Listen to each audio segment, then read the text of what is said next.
Welcome to this Great Loop cruising info video. We are on leg 17 of the Great Loop aboard the Perch, today going from Carolina Beach to Sneads Ferry. We got a little bit of a later start than we typically like to. I think we left the dock about 11, and that was largely weather related. There was a lot of wind on this day, and the wind was predicted to level off a bit in the afternoon, so we decided to stay put and wait a little bit for that to happen. But as we left Carolina Beach, we knew we had about a 5-hour run ahead of us. Our planned destination in Sneads Ferry was New River Marina, and it's not quite a marina by normal looping standards, so I'll go into that in a little bit of detail as we move on. But the first unusual thing we came across was what turned out to be a downed marker. As we went past it, we were able to look back and see what number that was. It was actually marker number 149 that was down. So we wanted to bring that to your attention so that you can safely cruise through that area.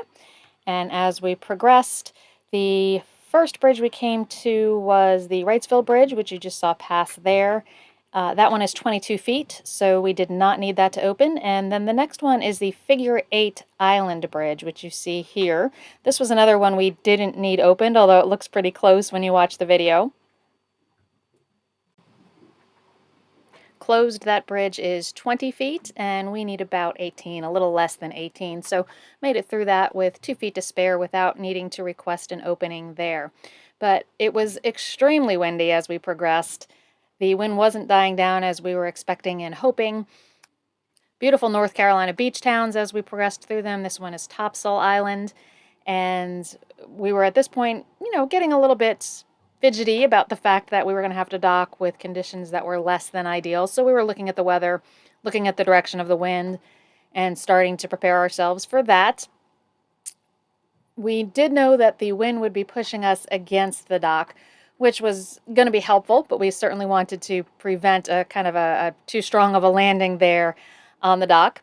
So we prepared some extra fenders for that. We knew it was a fixed dock. And as I mentioned earlier, I don't have pictures of the actual marina because we were just too busy getting ready for the landing. But it's basically mostly set up to accommodate smaller boats, smaller fishing boats. There's some RV park there. It's kind of an ideal spot for people who are looking to put their boat in and fish for a weekend. So you kind of see us doing a little bit of a loop-de-loop there as we were getting ready to come in. We knew we'd be on the fuel dock, but there was another boat there, so we were just kind of waiting for them to be out of the way to make this as safe as possible and for further instruction from the marina. But it did end well. We were able to pull up there along the fixed dock at the fuel dock, tie up for the night. We had also been informed that by another looper that this was a pretty unprotected area. We did have a boat come through and give us a substantial wake after we were tied up.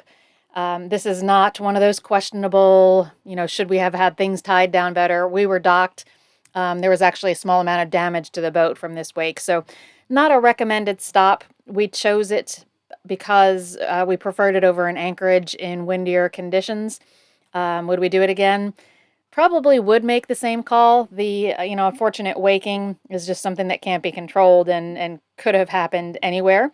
So overall, we're pretty happy with the choice we made for the day, but not the easiest day we've done, and that is absolutely for sure. This is our Nebo log for the day. As you can see, about 5.5 hours underway, 42 miles covered, and our usual speed of averaging about close to 8 knots and maxing out at about 10. So there once again is our overall track from the day from Carolina Beach up to Sneads Ferry. This was just a quick overnight stop. We were back off the dock at sunrise the next morning to avoid additional wakes, but also to get on our way to Beaufort, North Carolina. And that is the next run we'll show you. That'll be leg 18 of the Great Loop aboard the Perch. Coming out soon. Thanks for watching.